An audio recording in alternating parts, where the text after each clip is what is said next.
Hi అండి, welcome back to my channel. ఈ రోజు మన ఛానల్లో ఒక ఎమ్మి స్నాక్ రెసిపీతో అయితే మీ ముందుకు వచ్చేసానండి. చాలా ఈజీగా చేసుకోవచ్చు, అలాగే చాలా టేస్టీగా ఉంటుందండి. అదేనండి టోఫీ సమోసా. ఇక రెసిపీ అయితే స్టార్ట్ చేసుకుందాం. దీనికోసం అయితే కనుక ఫస్ట్ ఒక మిక్సింగ్ బౌల్ తీసుకొని 1 కప్పు వరకు మైదా పిండిని తీసుకున్నాను.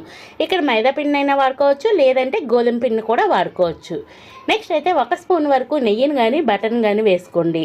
అలాగే టేస్ట్కి తగ్గ సాల్ట్ వేసినాక ఈ ఇంగ్రీడియంట్స్ అన్నీ బాగా కలిసే విధంగా నేను వీడియోలో చూపించిన విధంగా బాగా కలిపేసుకోండి. ఇలా కలుపుకున్న తర్వాత కొంచెం వాటర్ వేసుకొని మనం రెగ్యులర్గా చపాతీ పిండి ఎలా అయితే కలుపుకుంటామో అదే విధంగా కలుపుకోవాలి.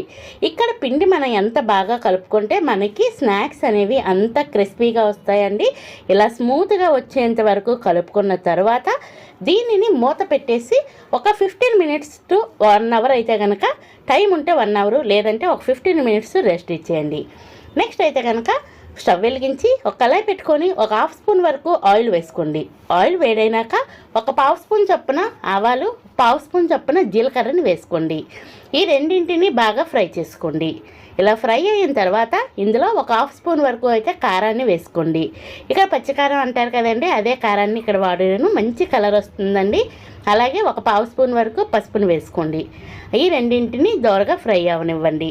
ఇలా ఫ్రై అయిన తర్వాత ఈలోపే ఒక 2 బంగాళదుంపలను అయితే ఉడకబెట్టుకొని పైన ఉన్న తొక్కను తీసేసి ఇలాగా మెత్తగా అయితే కనుక స్మాష్ చేసేయండి, లేదంటే తురిమేసుకోండి. ఇలా తురుముకున్న బంగాళదుంప బ్యాటర్ని తెచ్చి ఇందులో వేసేసి లో టు మీడియం ఫ్లేమ్ పెట్టుకొని మంచిగా దీన్ని ఫ్రై చేసుకోండి. ఇలా పచ్చి వాసన పోయేంత వరకు ఫ్రై చేసుకున్న తర్వాత ఇందులో అయితే టేస్ట్కి తగ్గ సాల్ట్ వేసుకోండి. అలాగే సన్నగా కోసుకున్న కొత్తిమీర ఉంటే కనుక కొత్తిమీర తరుగును కూడా వేసుకొని ఒక 1/2 స్పూన్ వరకు నేను ఇక్కడ చికెన్ మసాలా ఉన్నది వేసుకున్నాను. ఒకవేళ లేకపోతే కనుక గరం మసాలాని వేసుకొని ఇలా వీడియోలో చూపించిన విధంగా మంచిగా దీన్ని అయితే రోస్ట్ చేసుకోండి. ఈ కర్రీ ఎంత బాగా ఫ్రై చేసుకుంటే మనకి టేస్ట్ అనేది అంత బాగుంటుంది. ఇలా మొత్తం ఫ్రై అయిపోయినాక ఫైనల్గా అయితే కనుక కొన్ని పల్లీలు అయితే కనుక కచ్చాగా దంచేసి వేసుకోండి. టేస్ట్ అయితే మధ్యలో తగులుతూ భలే రుచిగా ఉంటుంది. ఇలా మొత్తం ఇది కూడా వేసినాక మొత్తం ముద్దలాగా అయిన తర్వాత దీన్ని అయితే స్టవ్ ఆఫ్ చేసుకొని దీన్ని కూడా పక్కన పెట్టేయండి. అలాగే ఈలోపైతే మీకు వచ్చిన రిక్వెస్ట్ అండి, మన ఛానల్ ఇంతవరకు ఎవరైనా సబ్స్క్రైబ్ చేయకపోతే ప్లీజ్ అండి సబ్స్క్రైబ్ చేయండి. వీడియో నచ్చితే లైక్ చేయండి, మీ ఫ్రెండ్స్ అండ్ ఫ్యామిలీ మెంబర్స్కి షేర్ చేయండి. ఈ లోపే మనకి పిండి అయితే బాగా నాని ఉంది, చూస్తున్నారు కదా. ఇలా నాని ఉన్న పిండిలో నుంచి అయితే కనుక నేను వీడియోలో చూపించిన విధంగా ఈ మాత్రం సైజ్ బాల్స్ని అయితే తీసుకొని రెగ్యులర్గా చపాతీ ఎలా అయితే రోల్ చేసుకుంటామో అదే విధంగా పొడిపిండి జల్లుకుంటూ పల్చగా రోల్ చేసుకోండి. మరీ పల్చగా ఉండకూడదు, అలానే మరీ తిక్కిగా ఉండకూడదండి. తిక్కిగా ఉన్న అంత టేస్టీగా ఉండదు, పల్చగా ఉంటే మన స్టఫింగ్ అనేది బయటకు వచ్చేసి అంత పర్ఫెక్ట్గా అయితే రావు. ఇలా రోల్ చేసుకున్న తర్వాత ఏదైనా షార్ప్గా ఉండే గ్లాస్ కానీ లేదంటే ఒక బౌల్ కానీ తీసుకొని నేను వీడియోలో చూపించిన విధంగా ఇలా అన్నింటినీ కట్ చేసేసుకోండి. మన చపాతీ రోల్ కంటే పెద్ద చపాతీ చేసుకుంటే ఎక్కువ పీసెస్ వస్తాయి. ఆ విధంగా కట్ చేసుకున్న తర్వాత ఇలాగే ఈ ఎక్స్ట్రా పిండి ఉంది కదండి, ఈ ఎక్స్ట్రా పిండిని అయితే ఈ విధంగా తీసేస్తే ఈజీగానే వచ్చేస్తాయి. మనం ఆల్రెడీ షార్ప్గా ఉన్నదాంతో కట్ చేసుకున్నాం కాబట్టి ఈజీగానే ఇది అయితే డిమోల్డ్ అయిపోద్ది. ఇలా మొత్తం తీసేయండి. తీసేసినాక ఇప్పుడైతే ఈ చిన్న చిట్టి చపాతీలాగా అయితే ఉన్నాయి కదండి, వీటిని అయితే మొత్తం ఎడ్జెస్ అంతా మనకి వాటర్ అయితే కనుక అప్లై చేసుకోండి.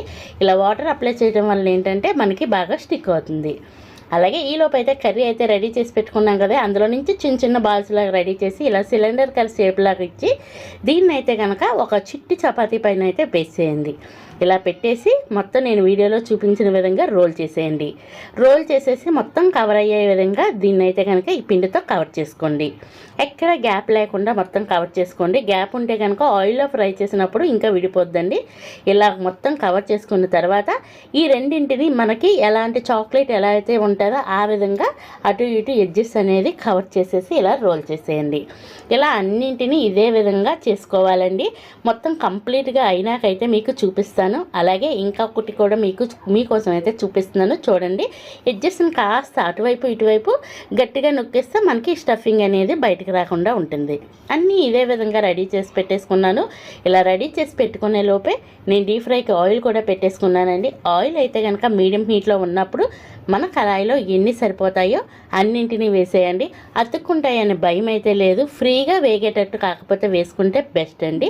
ఇలా అన్నింటినీ వేసినాక వెంటనే గరిటె పెట్టి కలిపేయొద్దు. పైకి తేలుతూ ఉంటాయండి. పైకి తేలినప్పుడు అటు ఇటు తిప్పుతూ మంచి కలర్ వచ్చేంత వరకు, లైట్ గోల్డెన్ బ్రౌన్ కలర్ వచ్చేంత వరకు ఫ్రై చేసుకోండి.